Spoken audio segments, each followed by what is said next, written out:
Kisah inspirasi. Hari ini, tanggal 31 Juli. Saint Ignatius Loyola. Ignatius Loyola lahir di Azpeitia di daerah Basque, Provinsi Guipúzcoa, Spanyol Utara pada tahun 1491. Putra bungsu keluarga bangsawan Don Beltrán de Onás Loyola dan Maria Sánchez de Licona ini, diberi nama Inigo López de Loyola. Semenjak kecil hingga masa mudanya, Ignatius mengecap kenikmatan hidup mewah di lingkungan istana. Ia dididik dalam tradisi dan kebiasaan hidup istana yang ketat. Pada tahun 1517, Ignatius menjadi tentara kerajaan Spanyol. 4 tahun kemudian, pada tanggal 20 Mei tahun 1521, Ignatius menderita luka parah terkena peluru ketika mempertahankan benteng Pamplona dari serangan tentara Prancis. Penderitaan fisik dan mental yang hebat ini ditanggungnya dengan sabar dan berani dalam perawatan selama hampir 1 tahun. Masa pemulihan kesehatannya yang begitu lama menjadi baginya suatu masa berrahmat, di mana ia menemukan ambang pintu bagi kehidupannya sebagai manusia baru. Selama masa perawatannya, ia ingin sekali menghalau kebosanannya dengan membaca buku-buku kepahlawanan. Sayang sekali bahwa buku-buku heroik yang ingin dibacanya tidak tersedia di situ. Satu-satunya buku yang tersedia ialah buku tentang kehidupan Kristus dan para orang kudus. Demi memuaskan keinginannya, ia terpaksa menjamah dan membolak-balik buku itu. Tanpa disadarinya, apa yang dibacanya tertanam dan mulai bersemi dalam lubuk hatinya. Kalbunya serasa sejuk bila menekuni bacaan itu. Lambat laun ia memutuskan untuk menyerahkan seluruh sisa hidupnya bagi Tuhan sebagai abdi Allah. Ia tidak ingin lagi menjadi pahlawan duniawi. Kepribadiannya berubah secara total. Dari suatu cara hidup duniawi yang sia-sia, ia menjadi seorang rohaniwan yang melekat erat pada Tuhan dalam cinta kasih yang mendalam. Ia bahkan bertekad melampaui pahlawan-pahlawan suci lainnya. Pada tahun 1522, Ignatius pergi ke biara Benediktin Montserrat, timur laut Spanyol. Selama 3 hari berada di sana, ia berdoa dengan tekun dan memohon ampun atas semua dosanya di masa silam. Semua miliknya diberikan kepada orang-orang miskin. Niatnya yang sungguh untuk mengabdi Tuhan dan sesama ditunjukkan dengan meletakkan pedangnya di bawah kaki altar biara itu, pada tanggal 24 Maret malam hari. Keesokan harinya setelah merayakan Ekaristi dan menerima komuni kudus, Ignatius pergi ke sebuah gua dekat Manresa. Di gua ini ia mengalami suasana tenang dan damai yang menyenangkan. Dan gua ini jugalah yang menjadi tempat kelahiran baru baginya sebagai seorang manusia baru.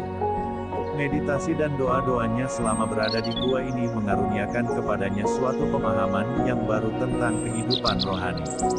Pemahaman ini diabadikannya dalam bukunya yang berjudul Latihan Rohani, yang masih relevan hingga sekarang. Dari Manresa, Ignatius bermaksud berziarah ke Tanah Suci untuk menobatkan orang-orang yang belum mengakui Kristus. Tetapi niat ini dibatalkan karena kondisi negeri Palestina yang tidak memungkinkan.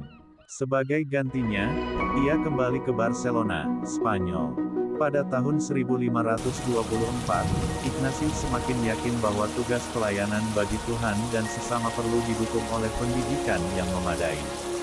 Karena itu, selama 10 tahun ia berjuang memperkaya diri dengan berbagai ilmu pengetahuan. Ia belajar di Alcalá de Henares tahun 1526 sampai tahun 1527, Salamanca tahun 1527 sampai tahun 1528, dan Paris tahun 1528 sampai tahun 1535, hingga memperoleh gelar sarjana pada tanggal 14 Mei tahun 1535. Masa pendidikan ini menjadikan dia seorang yang berkepribadian matang, penuh disiplin diri, dan berpengetahuan luas dan mendalam. Kepribadian dan pengetahuan itu sangat penting bagi peranannya sebagai pemimpin di kemudian hari. Kadang-kadang ia memberikan pelajaran agama serta bimbingan rohani kepada orang-orang yang datang kepadanya.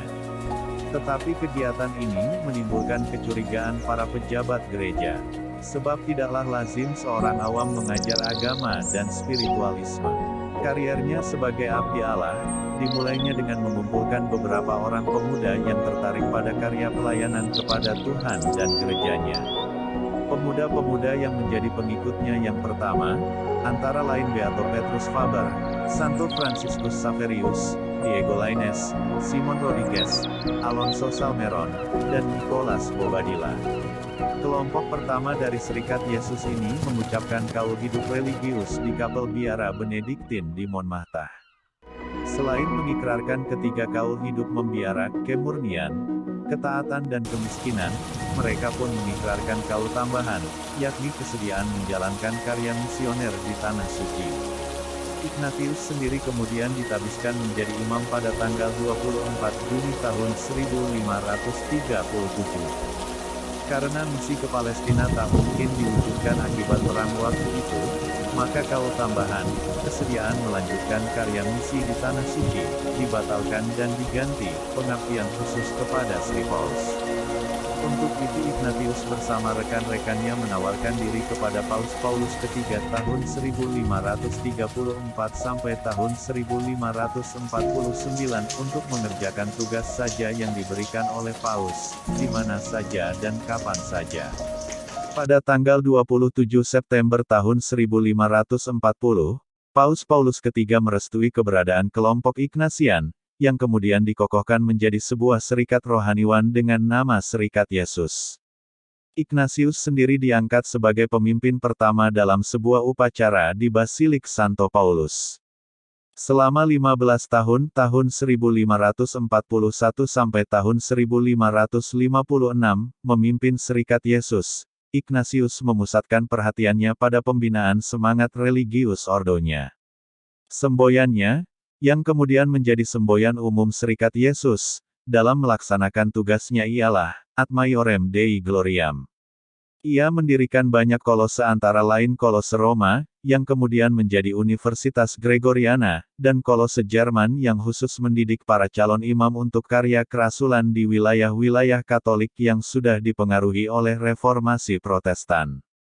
Selama kepemimpinannya, Ignatius melibatkan imam-imamnya dalam usaha membendung arus pengaruh Protestantisme di Eropa Utara, dan dalam pewartaan sabda kepada semua orang Katolik tanpa memandang kelas sosialnya.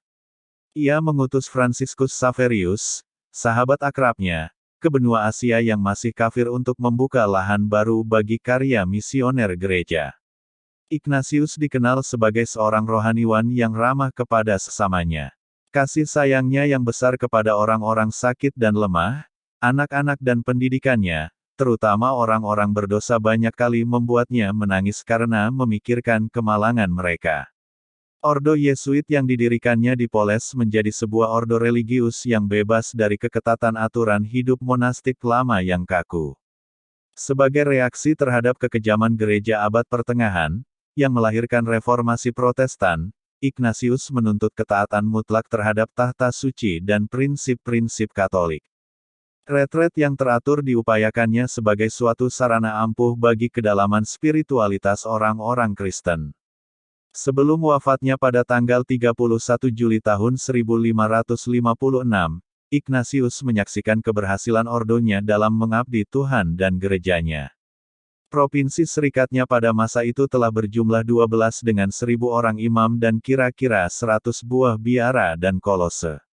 Ignatius dinyatakan sebagai Beato oleh Paus Paulus kelima pada tanggal 3 Desember tahun 1609 dan kemudian oleh Paus Gregorius ke-15 dinyatakan sebagai Santo pada tanggal 12 Maret tahun 1622.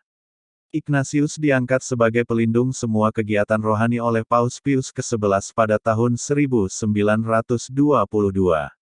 Santo Ignatius Loyola doakanlah kami. MAP TV Channel